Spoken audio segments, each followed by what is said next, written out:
여름에는 장마철이나 또 태풍 때문에 비가 많이 내려서 길도 미끄럽고요. 또 더위를 피하려고 계곡이나 바다에 물놀이 가는 분들도 많으시죠. 이럴 때 조심해야 되는 게 우리가 흔히 발목이 삐었다라고 말하는 발목 염좌입니다. 일상에서는 운동을 하거나 걷다가 발목이 접질리는 경우도 많은데요. 무엇보다 발목 염좌는 한 번 접질리고 나면 같은 곳이 다시 접질리는 경우가 많다고 하는데요. 자, 그래서 오늘은 발목 염좌에 대해 그 원인과 관리법에 대해 자세히 알아보도록 하겠습니다. 오늘 발목 염좌에 대해 이야기 함께 나눠주실 한림대학교 강남성심병원 정형외과 김형년 교수 모셔보겠습니다. 교수님 어서 오십시오. 네, 안녕하세요. 김영현입니다. 네, 반갑습니다. 네, 아이고. 네. 지난번에 출연해 주시고 나서 족저근막염에 대해서 말씀을 너무 친절하게 잘해 주셔서 우리 청취자분들이 한 번만 더 모셔달라. 반응이 네. 너무 좋았어요. 그래서 저희가 네. 예, 이렇게 다시 한번 모시게 됐습니다. 그때 네. 청취자분들께서 아마 귀결해서 잘 들으셨나 봐요. 이 족저근막염이 적절하게 예방하고 또 자가치료하면은 병원에 안 오셔도 되는 거거든요. 그래서 그런지 저한테 찾아오시는 족저근막염 환자분이 조금 줄으신 것 같은 느낌적인 느낌? 아, 네. 맞습니다. 네. 놓치신 분들은 유튜브 보시면 동키호테 유튜브 보시면 아마 또 챙겨보실 수 있으실 것 같습니다. 병원에 안 오시고 자가치료하시기 바랍니다. 혹시 교수님 시간만 괜찮으시면 저희 고정 출연하실 생각 없으신가요? 네. 아무래도 방송이 천직이신 것 같습니다. 네. 뭐 방송 넘어가서 네. 대답을 안 주시네요. 자, 아무래도 방금 말씀드렸던 것처럼 여름에 비도 많이 내리고 또 휴가 가셔서 야외 활동 즐기시는 분들도 많으신데 이럴 때 발목 삐끗하는 게 바로 발목 염좌다라고 이야기를 제가 했단 말이죠. 이게 맞습니까? 네, 맞습니다. 우리 발목을 이렇게 접지르게 되면은 발목을 구성하는 안정시켜주는 인대가 있는데요. 네. 그 인대가 이제 늘어나거나 아니면은 끊어지는 거를 발목 염좌라고 하는데 발목은 구조적으로 보면은 안쪽 내측보다는 바깥쪽 외측에 있는 복숭아뼈 주변에 있는 인대가 네. 잘 손상되게 되어 있고요. 그리고 인대가 이제 끊어지는 건데 사실은 중요한 게 인대이긴 하지만 인대만 중요한 게 아니고 우리 한 가지 예를 들면은 빗길이나 이제 눈길에서 자동차 급브레이크를 확 밟으면 잘못하면 자동차 이렇게 뺑글뺑글 이렇게 돌게 그쵸, 되잖아요. 그쵸. 미끄러지면서. 근데 요새 좋은 차들은 이게 자동 제어 시스템이 있어서 이 바퀴 4개에 적절하게 이렇게 힘을 분배해가지고 이게 돌지 않게 이렇게 해주는 그런 장치가 있거든요. 근데 발목에도 그게 있어요.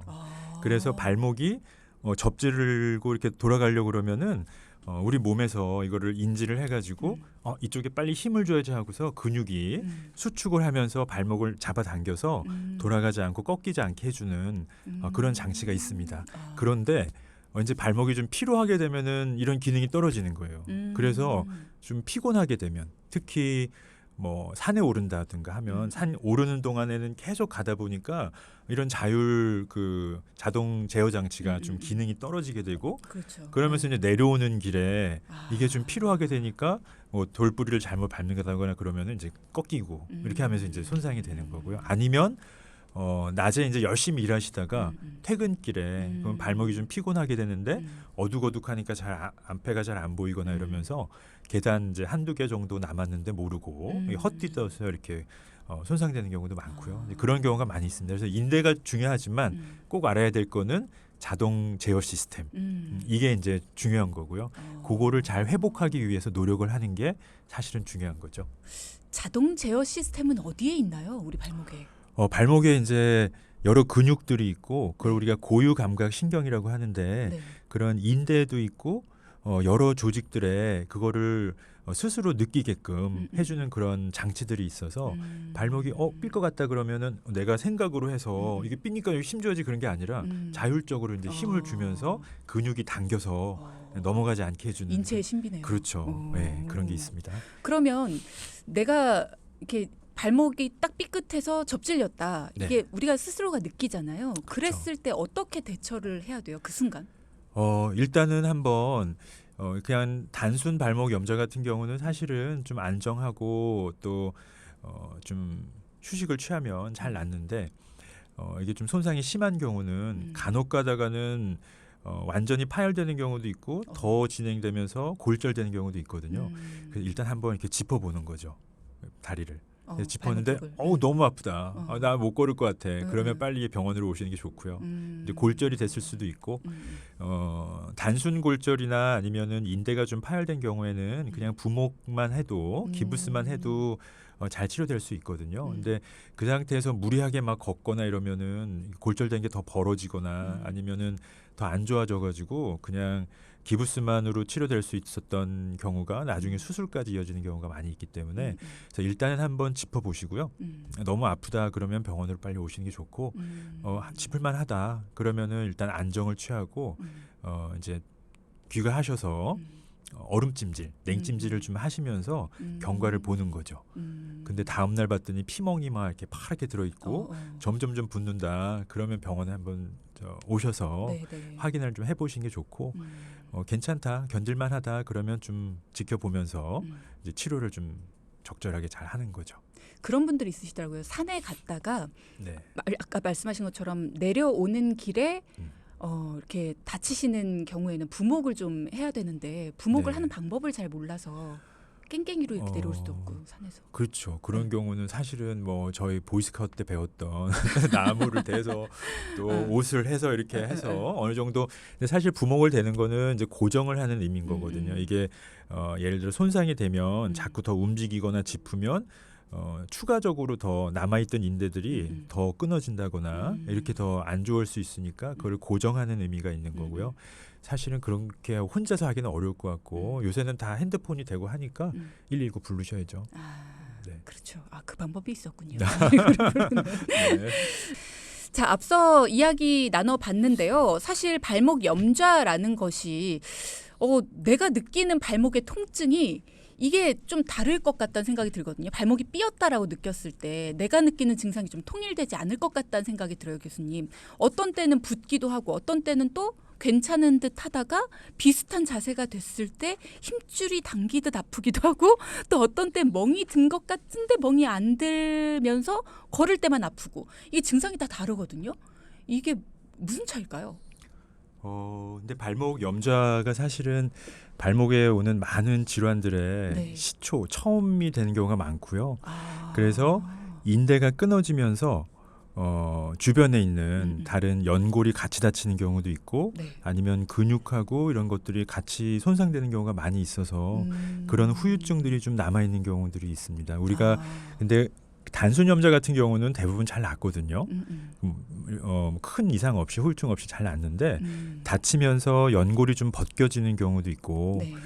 그런 경우를 이제 박리성 골연골 병변 이렇게 얘기를 하는데 이제 그런 경우는 오래 걷다 보면은 갑자기 발목 속에 이렇게 아픈 통증을 좀 유발하기도 하고요.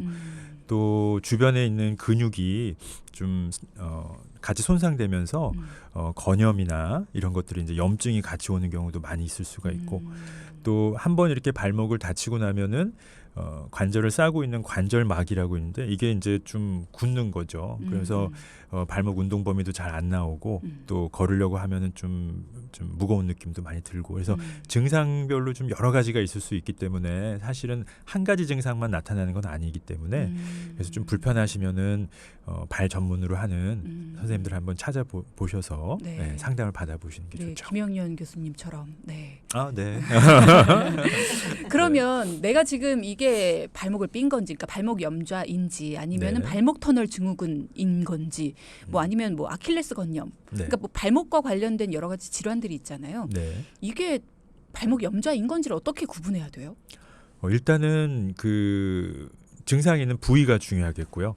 우리가 발목 염좌 같은 경우는 발목이 삐면서 아까도 말씀드렸지만 구조적으로 바깥쪽 복숭아뼈 아래쪽하고 앞쪽 그 부분에 있는 인대가 이제 늘어나거나 끊어지는 거기 때문에 바깥쪽 복숭아뼈 주변이 아픈 거죠. 네. 발목 터널 증후군은 발 내측 안쪽에 있는 복숭아뼈 주변이 아프고 아킬레스 건염은 뒤꿈치 쪽이 아프고 이제 부위별로 나타나는 그런 증상들이 다르기 때문에 네, 네. 그 부위에 따라서 질환들이 이제 여러 가지 다양한 질환들이 일어날 수가 있습니다. 그렇군요. 자, 그러면 다시 발목 염좌에 대한 이야기로 교수님 돌아와서요. 치료하는 방법도 이게 얼마나 손상이 됐는지에 따라서 좀 다를 것 같아요. 어떻게 치료를 하나요? 우리가 이제 발목에 있는 인대가 다 끊어져도 사실은 수술을 요하는 경우는 많지는 않고요. 우리가 산업 경제 쌀알을 반도체라고 하는데 네. 이 발목에도 쌀알이 있어요. 라이스 영어로 RICE가 네. 이제 약자로 R은 rest 일단 쉬어야 돼요. 한번 발목 염좌가 치료법. 되면은 네, 치료법이 rest 일단 좀 음. 쉬셔야 되고 무리하지 마셔야 되고 그다음에 I는 아이싱 그래서 냉찜질을 좀 잘 하셔서 붓기를 좀 빼주셔야 되고 C는 컴프레션이라고 압박 붕대를 좀 감아서 부어 있는 부분들을 좀 압박을 해줘야 많이 부으면은 붓기 때문에 또 많이 아프고 또 신경도 압박을 하고 누르기 때문에 그래서 그런 압박 붕대로 좀 감아주는 게 필요하고요. E는 엘리베이션 그래서 좀 높이 들고 있어야 돼요. 우리가 이제 뭐 일하고 뭐 이러다 보면 많이 앉아 있고 이러다 보면은 피가 아래로만 이렇게 내려오기 때문에 그러면은 더 붓거든요. 더 부으면 더 염증도 잘 생기고 네. 또 더 많이 아프고 이러기 때문에 웬만하면 다리를 좀 심장 높이 좀 올리고 있는 게 그걸 줄여서 라이스라고 하거든요. 네. 그런 치료법이 있군요. 네, 그렇습니다. 저는 발목 안에 쌀알 같은 무언가가 있다 그래가지고 그 안에 네, 기억하기 쉬우시죠? 조직이 있다는 줄 알고 네. 치료법을 라이스 치료법이라고 해서 약자로 그렇군요. 지금 문자창으로 질문 주신 분들이 있어서 잠깐 살펴보고 가겠습니다. 유혜영님께서 20살 아들이 축구를 자주 합니다. 근데 축구하고 올 때마다 왼쪽 발목을 삐끗했다고 해서 정형외과에 갔는데 엑스레이를 찍어보니까 뼈도 인대도 괜찮은데 인대가 좀 약하다라고 하시네요. 그래서 근육 주사를 2-3번 정도 맞아보라고 해서 2번 정도 맞았는데 축구를 하고 오면 또 발목이 아프대요. 축구를 할 때 스판기 있는 발목 보호대를 하고는 있는데 발목 보호대도 자주 쓰면 안 좋다라는 얘기를 들어서 축구를 안 할 수도 없고 애가 너무 좋아하거든요. 내년에 군대도 가야 하는데 발목을 어떻게 하면 건강하게 할 수 있을까요? 유유 이렇게 네. 왔어요. 네, 발목의 원흉이 음. 아마 축구 같은데요. 축구, 농구 하다가 많이 다치니까. 그죠. 근데 물론 아까도 말씀드렸지만 인대가 중요하긴 해요. 인대가 한 60에서 70% 정도를 차지하고 나머지는 아까 말씀드린 자동 제어 시스템 네, 이거를 더 강화를 하면 발목이 돌아가는 걸 좀 방지할 수가 있거든요. 네네. 근데 우리 보호대를 많이 하면 네. 보호대에 의지를 하게 되기 때문에 근육이 점점 약해지고 보호대가 없어지면은 이게 더 발목이 더 헐거워지면서 좀 안 좋아질 수가 있어서 그래서 보호대는 물론 이제 축구를 정하고 싶으면 하는 거고 보통은 이제 이런 실내에서는 웬만하면 하지 말라고 말씀드리고 보호대를. 예, 피곤할 정도의 어떤 그런 퇴근길이나 아니면 좀 울퉁불퉁한 실외 이런 데서는 좀 보호대를 조금 하는 게 좋은데 좀 최소한을 줄이는 게 좋고요. 중요한 거는 인대를 강화하기는 사실 쉽지가 않고 인대 강화 주사를 맞거나 이렇게 하면서 이렇게 시도를 해볼 수는 있지만 그 효과가 아주 좋은 건 아니어서 그거하고 병행해서 자동 제어 시스템을 증진시켜주는 그 재활 운동이 있는 거죠. 그거를 열심히 하는 게 사실 제일 중요하고요. 그거 되게 좋네요. 네네. 네. 그게 저는 이제 두 가지를 설명을 하는데 네. 하나는 고유 감각 신경 운동이라는 게 있는데 우리 발란스 보드 이렇게 올라가서 하는 것처럼 아니면은 발란스 보드를 스스로 갖추고 이렇게 하기가 좀 쉽지 않으면 한쪽 한쪽 다리로 서서 네. 눈을 감고 균형을 잡는 연습을 하는 거죠. 네. 그래서 처음에 잘 안 되면 팔 벌리고 하시고 네네. 그리고 괜찮으면 차렷 자세로 눈 감고 한쪽 다리로 버티는 거예요. 그래서 이쪽으로 넘어지려면 골고루 힘을 주면서 이렇게 밸런스를 잡는 연습을 하시면 그 눈 뜨고 하는 것도 힘든데. 그렇죠.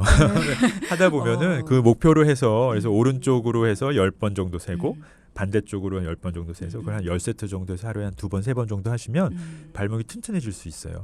그리고 두 번째로는 인대도 중요하지만 아까 근육이 빨리 반응해서 이렇게 꽉 잡아줘야 된다고 말씀드렸잖아요. 네. 그 근육이 비골근이라는 바깥쪽에 있는 근육인데 네. 그 근육을 더 튼튼하게 해주면 돌아가려고 할 때 그 근육이 수축을 하면서 잡아줄 수 있거든요. 그거는 뒤꿈치를 붙인 상태에서 발을 밖으로 이렇게 벌리는 연습을 계속 해주시는 거예요. 찰리 채플린 자세.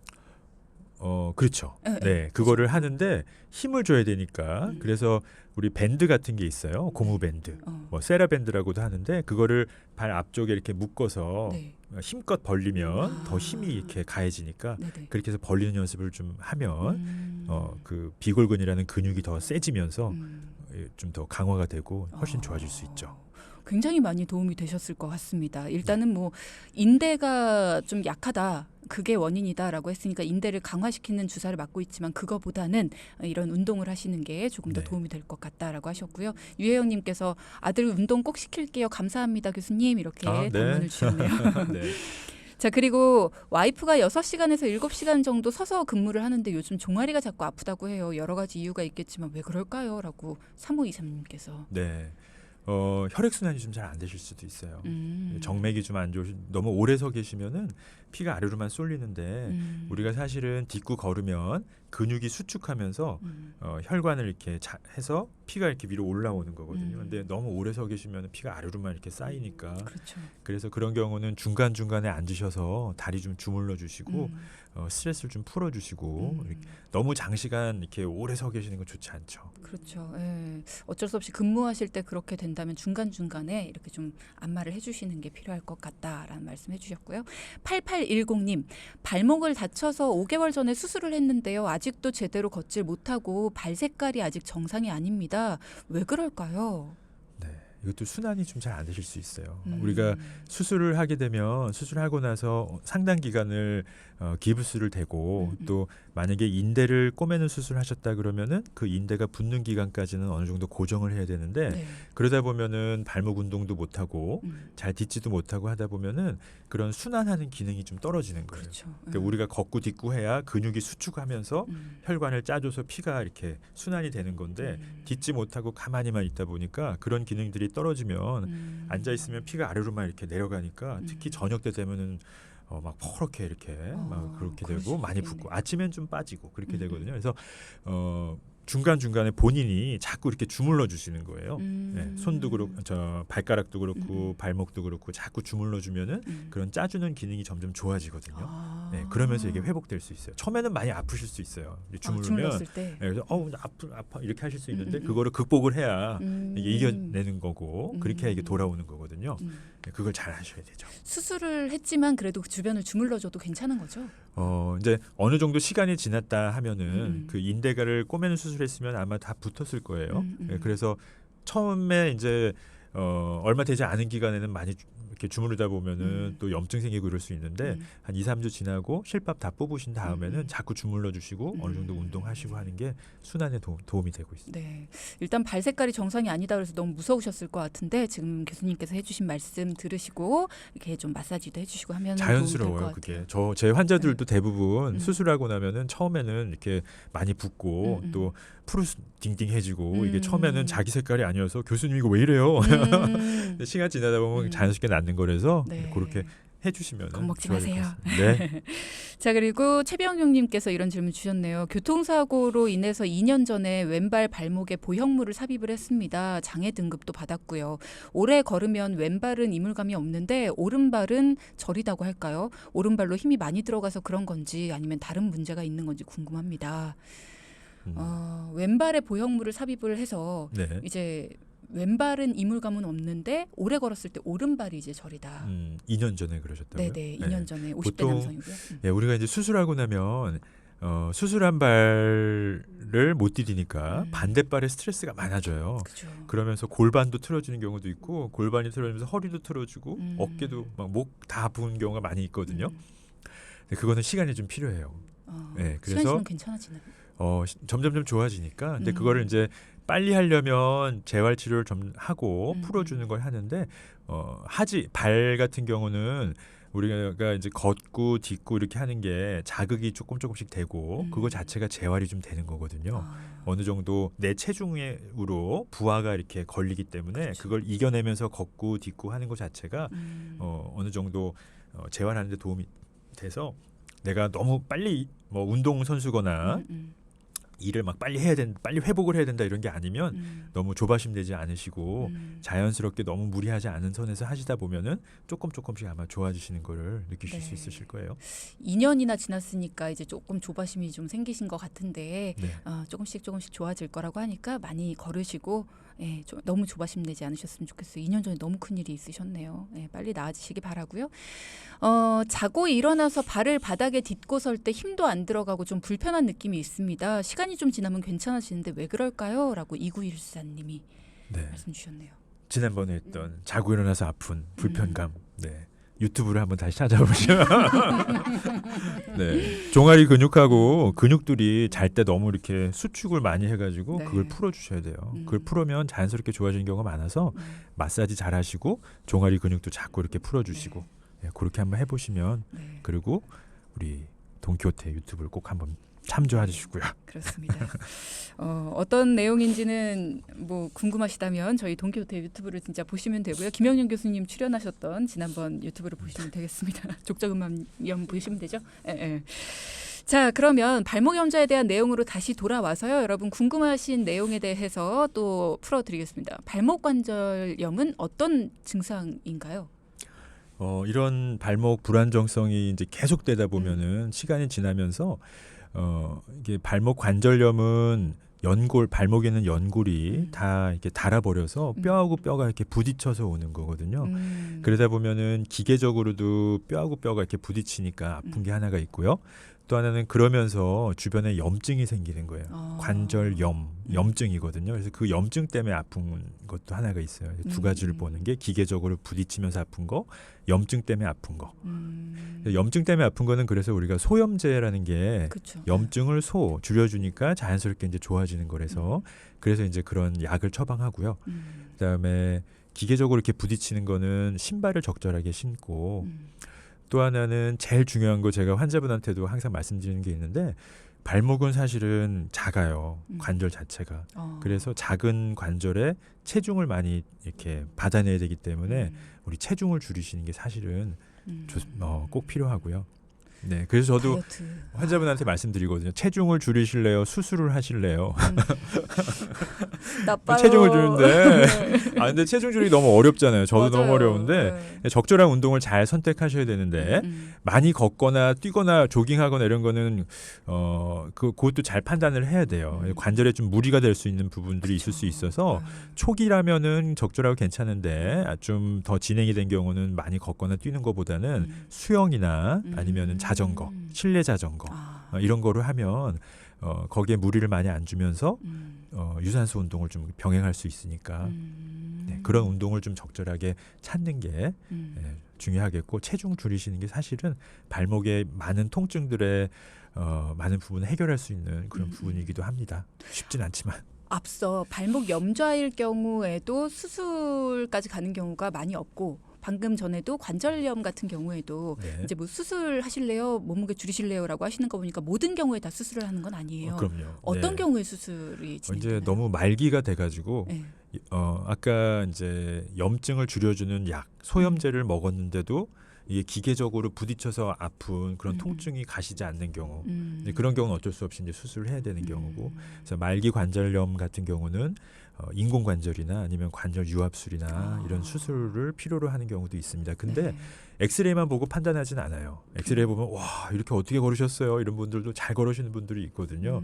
그런 거는 이제 근육을 더 강화를 하시고 또 체중 많이 줄이시고 신발을 적절하게 잘 신으시면서 관리를 하시면 수술 안 하시고도 적절하게 잘 지내시는 분들이 많이 있습니다.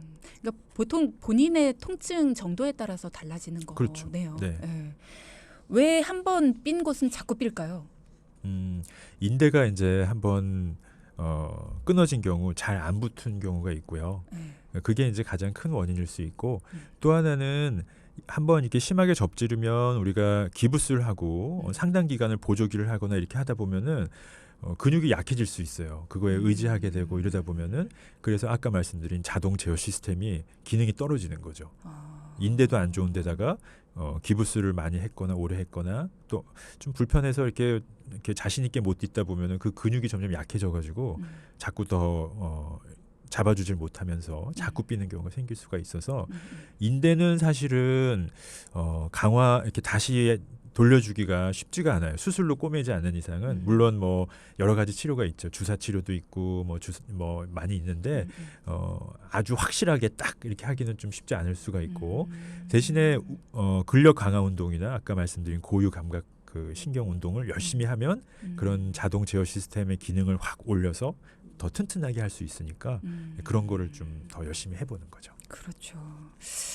그러네요. 아까 말씀 주신 그 두 가지의 운동법 이게 굉장히 도움이 많이 될 것 같다는 생각이 들어요. 네. 지금 듣고 계신 분들한테도 평소에 발과 발목 건강을 위해서 우리가 일상생활에서 유의해야 될 점 그리고 실천할 수 있는 것들 뭐 아까 말씀 주신 그 두 가지 운동 외에도 뭐 주의해야 될 게 있다면 어떤 게 있을까요?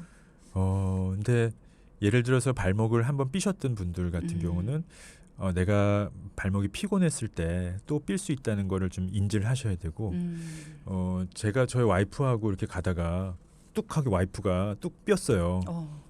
제가 이제 마침 발 보는 교수인데 네. 내가 활약할 때가 왔구나. 근데 2달간 아팠어요. 2달.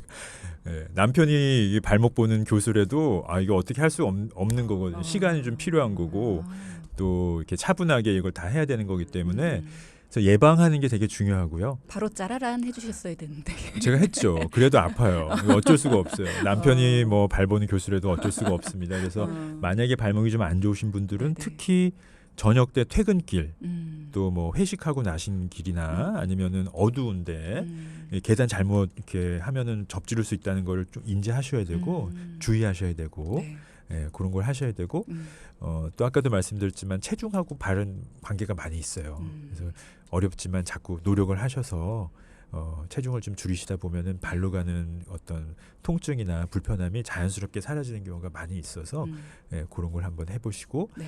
또 너무 무리하지 않는 거.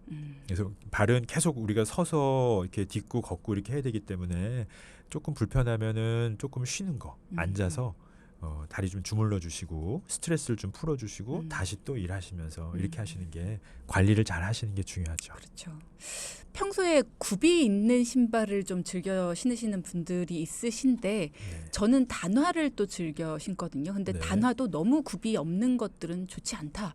이런 얘기도 또 들어서 네네. 신발을 고를 때 주의해야 될 점 같은 게 있을까요? 이제 단화 우리 로퍼나 뭐 그 플랫슈즈도 너무 낮은 게 너무 낮다 보면은 아킬레스건이 너무 당겨지게 되거든요. 이게 아래로 내려가니까 그런 게 또 안 좋고 또 하나는 신발은 앞쪽 부분과 뒤쪽 부분을 연결해서 이 발의 아치를 어느 정도 좀 잡아줘야 되는데 너무 단화 같은 경우 이렇게 말랑말랑하고 그 잡아주는 부분이 없기 때문에 이 아치를 이렇게 지지해주는 그런 역할이 없게 돼요. 우리가 사람도 동물이니까 맨발로 이렇게 잘 걸어야 되잖아요. 그렇죠. 근데 동물들은 흙길을 걸었지만 사람은 이런 콘크리트 바닥을 걷기 때문에 신발이 되게 중요한 거거든요. 신발이 쿠셔닝이 있으면서 아치를 잘 잡아줄 수 있는 그런 신발을 적절하게 잘 신는 게 중요하겠죠. 네. 너무 낮은 거는 근데 그런 기능이 좀 떨어지는 거고요. 그래서 제가 아킬레스건 쪽이 살짝씩 아픈가 하는 생각이 또 들기도 네. 하네요. 자, 시간이 많이 남진 않았습니다. 혹시 발목과 관련해서 오늘 좀 당부하고 싶은 이야기가 있으시다면 한마디 해주실까요? 네, 발목은 우리 몸 체중을 이렇게 지탱하는 중요한 기관이기 때문에 그런데 이제 신발에 또 양말 속에 숨겨져 있기 때문에 또 무시되는 경우가 많이 있습니다. 네. 그런데 발목이 아프기 시작하면 굉장히 또 참기 힘든 경우도 많이 있어서 한번 관심을 기울여 주시고 네. 또 적절하게 쉬고 또 많이 아프면은 발을 전문으로 보는 의사를 너무 두려워하지 마시고 친숙하게 이렇게 자꾸 이렇게 보면서 또 그런 걸 해결해 나가면은 도움이 될 수 있을 것 같습니다. 네. 지난번에는 병원 오지 마시고 알아서 해결하시는 게 좋아요라고 하셨는데 이번에는 병원 네. 오세요라고 하시는 거 보니까 네. 여기는 잘못하면 수술하는 경우도 많이 있어요. 발목 염좌는 진짜 네. 내버려 두지 마시고 심해지기 전에 꼭 병원을 찾으셔라라는 당부 말씀해 주셨습니다. 자, 오늘 말씀 감사히 잘 나눠봤습니다. 정형외과 전문의 김형년 교수와 함께했습니다. 고맙습니다. 네, 감사합니다.